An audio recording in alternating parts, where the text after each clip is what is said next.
하이델베르 유령문답 39문. 네. 그리스도께서 십자가에 못 박히심은 달리 돌아가신 것보다 특별한 의미가 있습니까?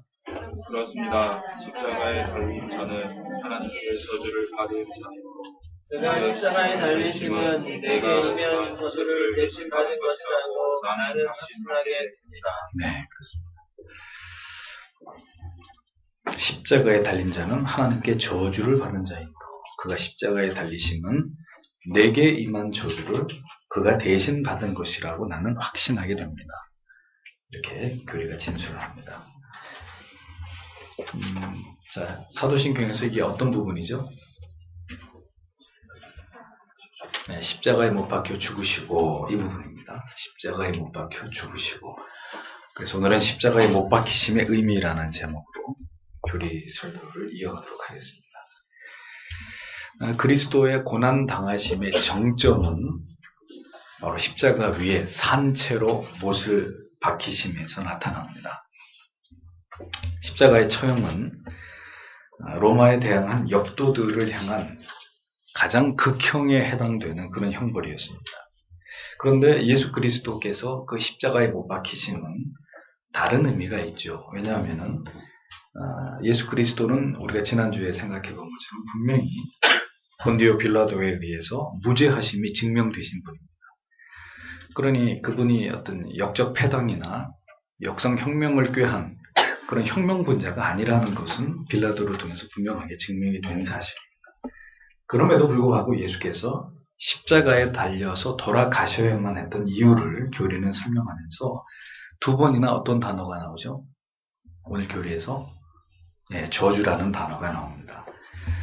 십자가의 달리심이 왜 저주와 연관되어 있는가 이것을 알려면 오늘 이 갈라디아서 3장 13절의 말씀은 신명기 21장 23절에 근거하고 있거든요. 그 신명기 21장 23절을 재인용한 구절인데 바로 이 신명기 21장 23절이 그 근거가 됩니다. 나무에 달린 자는 하나님께 저주를 받았음이니라 라는 구절입니다. 율법에 따르면 큰 죄를 지은 경우에는 사형으로 그 죄를 다스리는 법이 있었는데 이때 사람을 그냥 죽이는 것으로 끝나지 않습니다. 끝나지 않고 사형을 당한 이 시신을 성 밖으로 끌고 가서 성 밖에 한 나무에다가 해가 떨어질 때까지 그 죽은 시신을 나무에 메어 달아두게 한 것을 볼 수 있습니다. 이것은 어떤 의미가 있는가 하면 이 사람의 죄에 대해서는 이 사람의 죽음으로 그 죄를 물었지만 그 사람의 영혼에 대해서는 우리가 어떻게 죄를 물을 수 있는 방도가 없으니까 하나님께서 이 사람의 영혼에 대해서도 벌을 주십시오 하는 의미로 나무에 메어 달아두게 한 것입니다. 죽이는 것으로 끝나는 게 아니라 나무에 메어 달아놓고 하나님이 그의 영혼까지 저주하십시오. 굉장히 무서운 벌이죠. 그런 의미로 죽은 사람을 나무에 메어 달아두게 했다는 것입니다. 우리가 사는 이 땅에서도 이 사람은 발붙이고 살 자격이 없기 때문에 죽여서 성 밖으로 내어 쫓은 것이고 그래서 이 땅에서도 받아줄 곳이 없고 하늘에서도 이 사람을 받아들일 곳이 없다는 의미로 나무에 메어 달아가지고 하나님의 심판에 이 사람의 영혼을 맡긴다는 그런 의미로 시신을 나무에다가 메어 달아두었던 것입니다.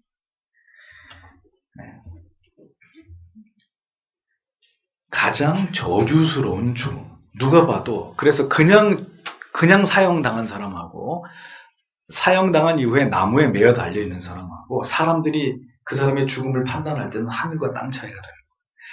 그냥 사형을 당한 사람은 그렇게 해서 죽은 것으로 끝이 나버리지만 죽은 이후에 나무에 달려버리면 이건 하나님께도 저주를 받은 인생이다. 이런 의미가 되는 거죠. 아주 치욕스럽고 가장 어떤 그 저주스러운 그런 죽음이 죽음 이후에까지 나무에 메어 달려 있어야 되는 그런 치욕적인 죽음이었다는 거예요. 십자가에다가 죄수를 메어 달 때 또 한 가지 죄인에게 극도의 수치심을 주는 그 수치심을 자극하는 행위가 죄수에게 가해지는데 그게 뭐냐면은 죄수의 옷을 모두 발가벗기는 것입니다. 예수 그리스도를 그림으로 표현해낸 서양의 많은 화가들이 그린 그림을 보면 하나같이 예수님께서는 속옷을 이렇게 입고 계신 채로 십자가에 매어 달려있는 그런 그림을 우리가 대체적으로 볼 수 있는데, 사실은 십자가의 형벌은 죄인을 나체로 십자가에 매어 당하는 것이 십자가의 형벌을 당하는 죄인의 모습이었습니다. 발가벗기만 한 거예요. 지금도 이슬람권의 나라에서는 성범죄자들을 처벌할 때 어떻게 하는지 아십니까? 발가벗겨가지고 돌로 쳐 죽입니다. 지금도. 죽을 때까지, 아니 돌로 쳐 죽이든지 죽을 때까지 매로 때려가지고 사람을 시체말로 패 죽이는 거죠. 두들겨 패서 죽이는 거예요, 사람을. 그렇게 죽이는 사형법을 지금도 이슬람권의 나라들은 시행을 하고 있습니다. 가장 저주스러운 형벌, 사람을 빨가벗겨놓고 매로 쳐서 죽이는 이런 치욕적인 징벌이 아직도 이슬람권에서는 시행이 됩니다. 자, 그러니까 예수께서 당하신 이 십자가, 나무에 매어 달려서 발가벗겨온 채로 죽어가야만 했던 이 형벌은 그냥 평범한 사형수가 받는 형벌이 아니었다는 것을 알 수 있습니다. 로마에서도 가장 악랄한 죄인들, 역모를 꾀했다거나 반란을 획책한 죄인들이 받는 벌이었고, 율법에 의해서도 이렇게 하나님과 사람으로부터 처절한 저주를 받은 사람으로 간주되는 그런 형벌을, 그런 사형의 형벌을 예수께서 감당하셨다라는 이야기입니다.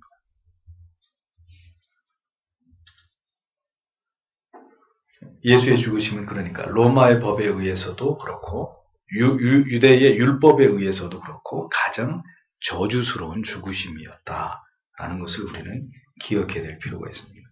그냥 죽이심을 당하는 게 아니라 사람들과 하나님의 저주를 받아서 십자가에 벌거벗기운 채로 매어 달려서 그분이 그렇게 자기의 생명을 우리를 위해서 내어주신 것이다. 왜 그렇게 죽으셔야만 했습니까? 그분이 도대체 무슨 죄를 그렇게 많이 지셨길래? 그런 저주스러운 죽음, 그냥 이렇게 뭐 총 한 방 맞고 죽거나 그냥 목매 달려 죽는 그런 죽음이 아니라 그런 저주스러운 죽음으로 이 땅에서의 그 보배로우신 생애를 그분이 왜 그렇게 마감하셔야만 했느냐라는 거죠. 죄 없으신 그분께서. 그것이 바로 우리가 감당해야 될 죄의 저주였기 때문입니다. 그의 죽으심은 그냥 죽으심이 아니라 이 땅과 하늘에서도 철저하게 외면당하신 저주스러운 죽으심이었다라는 거죠. 심지어 그의 영혼이 음부에 내려가는 듯한 고통을 맛보시기까지 하셔야만 했다. 그런 고통스러운 죽으심, 육체와 영혼의 고통이 동반된 그런 끔찍한 죽으심의 상태에 예수께서 머물러 계셨다는 사실을 우리는 잊지 말아야 됩니다. 그러면서 우리가 깨달아야 될 것은 바로 이것입니다. 뭐예요? 죄는 뭘 부른다? 저주를 부른다. 그냥 죽음이 아니고요. 죄는 저주를 부른다. 이게 무서운 사실입니다. 그리고 엄연한 진리입니다. 죄는 벌을 부른다.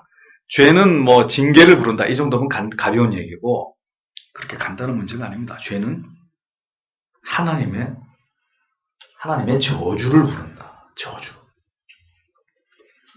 이 땅에서 하늘에서 몸둘 곳조차 없는 저주가 임하는 것이 바로 하나님을 버린, 하나님을 향해 불순종하고 세상을 짝하고 내 자신을 주인 삼아서 살아온 모든 날들의 죄값입니다.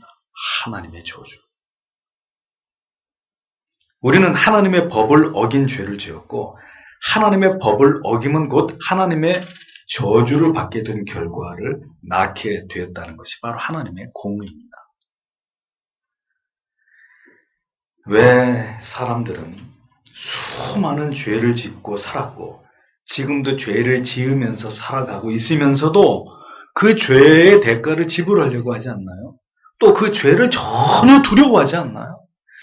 죄는 하나님의 저주를 부르는 일인데도 어쩌면 예수를 믿는다고 하는 신자조차도 그렇게 가볍게 죄를 짓나요? 있을 수 없는 이야기입니다. 어떻게 불신자는 놔두고 신자라고 하는 사람들이 어떻게 그렇게 간단하게 죄를 범할 수 있나요? 그래서 하나님의 사람 훌륭한 청교도는 죄의 유혹을 받을 때 이렇게 하라고 우리에게 권고했죠. 어떻게? 두 손을 가슴에 모으고 자기 자신에게 말하라고 했습니다. 죄의 유혹이 찾아올 때 두 손을 자기의 가슴에 이렇게 모으고 나는 어찌하여 내 죄를 위해 십자가를 지시고 살찌고 피 흘려 죽어주신 그 주님을 내가 다시 배반하여 이 죄를 지으려는가. 자신에게 그렇게 이야기하라고 우리에게 교훈한 것입니다. 진지하게 자신에게 그렇게 말하라고. 죄는 하나님의 저주를 부르는 무서운 일입니다. 그 죄로 인해서 아들을 나무에 내어 달아 죽게 하신 하나님께서 예수를 구주로 믿는다고 하면서도 여전히 간당하게 아무런 갈등 없이 그렇게 죄를 밥 먹듯이 짓는 자도 만약 아주 간단하게 구원으로 부르신다면 한 번만이라도 교회를 나갔고 자기의 죄를 위해서 회개 기도를 했다고 하는 사람 가운데 천국에 들어가지 못할 사람은 아무도 없을 거예요. 지금까지 교회에 발을 들여놓은 사람 가운데 지옥에 갈 수 있는 사람은 아무도 없을 거란 말입니다. 그러니까 그게 그렇게 간단한 문제가 아니라는 얘기죠. 물론 예수께서는 우리를 대신해서 모든 죄의 형벌과 저주를 모두 스스로 감당하셨습니다. 문제는 그렇게 주님은 모든 저주를 다 감당하시고 그 죄값을 대신 상상할 수 없는 고통을 지불하시고 다 갚아주셨지만 문제는 그 혜택을 누리는 인간들은 그 저주의 고통이 무엇인지를 잘 알지 못한다는 데 있는 거예요. 자식이 태어났어요. 응? 부모가 나를 사랑하는 걸 알아요. 그렇지만 자식은 부모가 나를 사랑하는 것만큼 부모를 사랑하지 않아요. 왜? 살을 찢는 아픔으로 자식을 낳는다는 고통이 뭔지를 그렇게 엄마의 뱃속에서 태어난 우리는 죽었다 깨어나도 알 수가 없으니까. 그래서 내리사랑이라고 하는 겁니다. 부모의 자식을 향한 사랑은 자식이 부모를 향한 사랑과는 비교할 수가 없고 따라갈 수 없는 이유가 바로 그거죠. 우리는 우리의 죄가 이렇듯 끔찍한 하나님의 저주를 불러온 일이었다는 점을 여전히 체감하지 못하고 있습니다. 만약에 예수 믿으려면 나무에 달려가지고 1시간 동안 있다가 내려와. 홀딱 벗겨진 채로 나무에 매달려서 1시간만 있다가 내려와. 그러면 당신이 예수 믿을 수 있어. 이러면 아마 예수 믿을 사람, 글쎄요. 전 세계 지금까지 기독교가 전래된 이후로 예수 믿을 수 있는 사람 아마 그렇게 많지 않았을 거예요. 응? 여러분 같으면 믿겠습니까? 나무에다가 매 달려가지고 1시간 동안 빨가벗겨진 채로 그렇게 해야 당신 예수 믿을 수 있어. 이렇게 하면 예수 믿겠냐고요. 미쳤어요. 당신이나 믿어. 나는 그런 예수 안 믿어. 그럴 거 아니에요. 우리는 모릅니다. 우리는 체감하지 못합니다. 그렇기 때문에 우리는 자주자주 그리스도께서 받으신 그 고난의 의미를 이렇게 해서라도 오늘 이러한 교리의 가르침, 성찬식, 때로는 이러한 그리스도의 보혈, 그의 생애와 그의 저주스러운 죽음과 영광의 부활을 자주자주 이야기해서 우리로 하여금 상기케 하고 더 심화시켜서 그 죽음의 의미를 자주자주 묵상하게 해야 되는 이유가 바로 거기 있는 것입니다. 우리는 자주 잊어버려요. 자주 그 사실을 망각해버려요. 예수가 내가 받아야 될 저주를 그가 대신 받았다는 사실을 자주자주 잊어버리고 우리는 자꾸 그 예수를 믿어서 잘 되는 거, 좋아지는 거, 행복해지는 거. 자꾸 우리는 그것만을 생각하려고 하거든요. 그래서 그 십자가의 의미가 어느 순간 우리 안에 수직으로 박혀서 그 사랑 앞에서 그 눈물겨운 우리를 향하신 그 은혜 앞에서 그 자비와 긍휼과 용서하심의 그 은혜 앞에서 울고 또 울면서 왜 주님께서 이 벌레 같은 나를 위해서 그 모든 해와 고통을 당하셨는지에 대해서 우리는 종종 깊이 묵상해야만 되는 것입니다. 이건 반드시 필요한 거예요. 신자의 삶에서 그 그리스도가 받으신 저주, 그 고난을 묵상하는 행위는 해도 그만 안 해도 그만이 아니라 반드시 우리의 신앙의 모든 날들 가운데 때때로 우리가 깊이 그 십자가 앞으로 나아가서 그 내 죄를 위해 달리신 예수 그리스도를 올려다보면서 그가 쏟아내시는 그 붉은 피에 그 따스한 온기를 내 뺨에 떨어지는 그 그리스도의 보혈을 느끼면서 주님 누구 때문에 그 위에 달리셨습니까? 주님 누구 때문에 그 모든 저주를 감당하신 것입니까? 그래서 정말 주님 앞에서 우리가 내 죄 때문에 그분이 그런 고초를 당하셨다는 사실 앞에서 언제나 우리의 가슴 속에 흥건히 배어나는 그런 눈물의 고백이 있어야 됩니다. 그게 없는 사람은 신자라고 말할 수 없어요. 다른 건데. 그래서 여러분 때때로 이 땅에서 여러분들이 견디기 힘든 고난을 당하실 때 감사하세요. 왜? 그 고통이 아무리 크다 하나 이 땅과 저 하늘 아버지 품으로부터 버림을 받고 저주를 받으신 예수 그리스도가 받으신 그 저주의 고통보다는 절대로 크지 않기 때문입니다. 그래서 그 고통을 겪으면서 아 그래 내가 이 고통을 이 희생을 이 핍박을 이 땅에서 받음으로 그리스도가 나를 위해서 당하신 그 저주와 고통의 억만분의 1이라도 아 내가 느낄 수 있게 된 것에 대해서 주님 감사합니다. 네? 그러면서 그리스도를 향한 우리 안의 사랑을 더 불태우는 그런 성도가 되어야 되는 것이죠. 그런데 만약에 우리의 삶에 고난이 없다. 아무도 내가 다른 사람 때문에 눈물 흘릴 일이 없고 뭐 내가 고통당하는 일이 없고 모든 것이 그냥 만사형통이고 잘 된다. 그 사람이 예수가 자기를 위해 감당하신 그 저주의 그 고통의 아픔을 평생 가야 알겠냐. 한 번이라도 생각하겠냐고요. 절대 안 할 겁니다.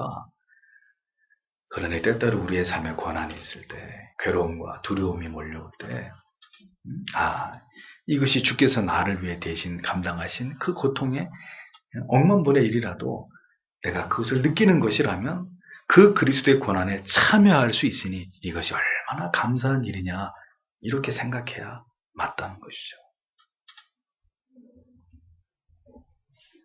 예수께서 이 땅에 인간의 몸으로 오신 그 자체, 그 생애의 모든 시간이 그분에게 고난이셨습니다. 슬픔이셨습니다.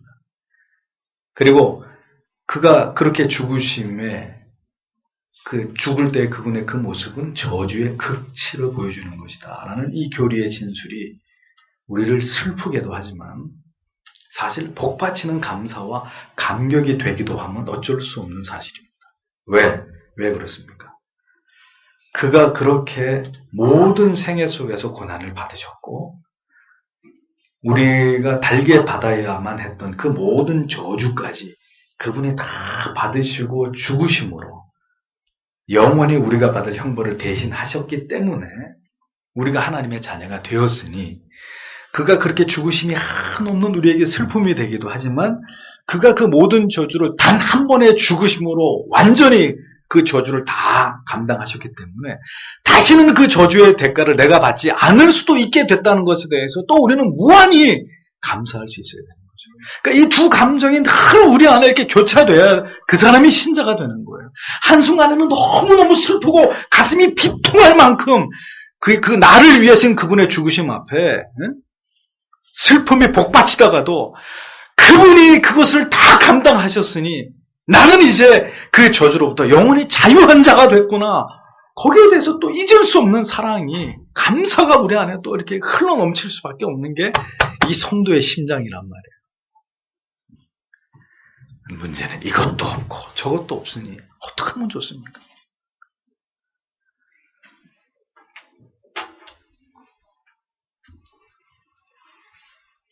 기독교의 진리는 죽음으로써 희생을 통해서 그 결과를 열매를 얻는 데 있습니다. 그러니까 누군가는 나무에 달려야 하고 누군가는 저절히 버림을 받아야 된다. 이것이 진리가 우리에게 교훈하는 것입니다. 속죄의 아사셀의 속죄의 양이 모든 이스라엘 백성들의 죄를 다 뒤집어쓰고 모든 저주를 받아서 침뱉음과 멸시와 돌팔매질과 그 몽둥이로 두드려 맞고, 그래서 이 양 한 마리가 거반 죽은 상태로 피투성이가 돼서 이 광야로 쫓겨나서 죽임을 당하면서 제물이 되어야 됐듯이, 하나님의 위대하신 뜻은, 하나님의 용서는 그냥 적당히 이렇게 넘어간 게 아니어서, 그냥 적당히 이렇게 이루어지는 것이 아니었고, 반드시 누군가는 그 대가를 지불해야만 성취되고 이루어져야 되는 것이었다는 거예요. 그래서 기독교의 위대한 진리의 가르침은 예수 그리스도가 널 위해서, 당신을 위해서 모든 고난과 저주를 당했으니 이제는 기뻐하고 즐거워하면서 세상에서 복받고 행복하게 널널하게 잘 살면 된다라는 이런 망령된 주장이 있는 것이 아니고, 진리의 길, 생명의 길, 그것이 그토록 험난한 자기 부인과 희생의 길이었다면 우리도 그 길을 따라서 그리스도께서 그렇게 하나님의 뜻을 이루시면서 그 위대하신 구원의 길을 여셨듯이 우리 또한 그리스도처럼 고난을 받으면서 십자가를 지면서 자기를 부인하면서 자기를 때때로 희생함으로 하나님의 뜻을 성취하고 하나님을 영원롭게 하는 삶을 살아가다가 하나님의 품에 돌아감에 있다는 것을 여러분들은 철저하게 기억하셔야 된다. 그래서 여러분들이 나중에 주님의 품 안에 거하게 될 때, 나중에 주님의 품에 안기게 될 때, 잘 먹고 잘 살고 살이 통통하게 올라가지고 머리에 기름 쫙 바르고 그런 모습으로 주님의 품에 안길 수 없다는 겁니다. 그럼 어떻게 해요? 고난의 십자가를 진 흔적이 있어야 되고, 나를 희생함으로 하나님의 뜻을 드러낸 증거들이 내 삶에 있어야 돼요. 그리스도를 닮기 위해서 내가 어떠한 좁은 길과 좁은 문을 걸어가는 그 고통을 내 인생에 고스란히 남겨놓았는지, 스티그마타 투 예수 그리스도의 흔적이 나타나 있는 그런 모습으로 주님의 품 안에 들어가는 거예요. 천국 문을 열고 들어가는 거예요. 에코스를 타고 들어가는 게 아니라. 우리가 믿고 있는 진리는 우리에게 어떤 꿈을 꾸게 합니까? 만약에 여러분이 예수를 빙자해서 기대하면서 꿈꾸는 것이 이 땅에서의 형통과 번영과 성공뿐이라면 여러분들이 품은 진리는 적어도 성경에 말씀하는 그 진리와는 다른 진리가 돼요. 예수를 쫓아서 그의 제자가 되려고 할 때 여러분 마음에 선명하게 떠오르는 생각이 어떤 어려움이 있고 어떤 고난이 있어도 내 주님을 결코 놓치지 않고 내 주께서 기뻐하시는, 주께서 원하시는 거룩하고 순결한 삶을 살아서 내가 믿는 하나님의 그 위대하심을 이 땅 가운데 드러내며 살려고 여러분들의 마음과 생각의 다짐이 그러하다면 여러분들이 품고 있는 진리는, 그 뜻과 그 마음은 진정 그리스도께서 여러분들에게 허락하신 그 복된 진리라고 믿어 의심치 않아도 되는 안심한 신앙이 되는 것이라. 그러므로 사랑하는 성도 여러분, 때때로 우리가 크고 작은 고난을 당할 때 우리 또한 감사함으로 우리가 이렇게라도 그리스도의 고난에 참여하는 것을 기뻐할 수 있는 그런 성도님들이 되시기를 바랍니다. 무엇을 내 인생에 채우고 하나님께로 갈 것인가? 어떤 기억을 남기고 주님의 품에 안길 것인가? 좋은 집에서 살았던 기억, 좋은 음식과 옷을 입으면서 자신을 뽐내면서 살았던 그런 날들, 마음껏 해외여행 다니면서 이 세상에 온갖 아름다운 곳은 다 다녀본 그런 기억, 이 땅에서 성공을 거머쥐었던, 권력과 명예와 인기를, 부를 거머쥐었던 그런 시간들, 그런 거 가지고 주님 앞에 나중에 설 겁니까? 아니라는 거죠. 마지막 때 그런 것들은 다 부질없는 가치가 되고 맙니다. 한 움큼 쥐었는데 쥐고 나면 다시 손을 펴보면 다 빠져나가 버리고 없는 모래처럼 그런 것들은 다 사라져버릴 것들이에요. 평생 주님을 쫓아서 십자가를 지고 나를 쳐서 복종시키면서 나를 죽이고 희생함으로 하나님의 뜻을 이루어 드렸던 기억, 그 복된 하나님께 쓰임 받았던 그 가치를 가지고 주님 품에 안기게 될 때 주께서 우리에게 뭐라고 하시겠어요? 잘하였도다. 응? 착하고 충성된 내 종아, 내가 잘 작은 일에 충성하였으므로 내가 큰 일로 너에게 맡기리니 주인의 즐거움에 참여해라. 그런 칭찬을 받게 되는 것이라는 겁니다. 오늘도 내 죄 때문에 나를 대신해서 모진 저주를 받아 나무에 매여 달리셨던 주님을 생각하십시오. 때때로 여러분들의 마음이 해이해질 때마다 그분 앞으로 나아가십시오. 그래서 다시 한번 그 십자가 위에 높이 달리신 주님을 올려다보시면서 다시 한번 크게 영혼의 심호흡을 하시고 무엇을 위해서 어떻게 살아야 될지를 깊이 생각하시면서 또 한 주일을 주 안에서 살아가시는 여러분들이 되시기를 부탁드립니다. 기도하겠습니다.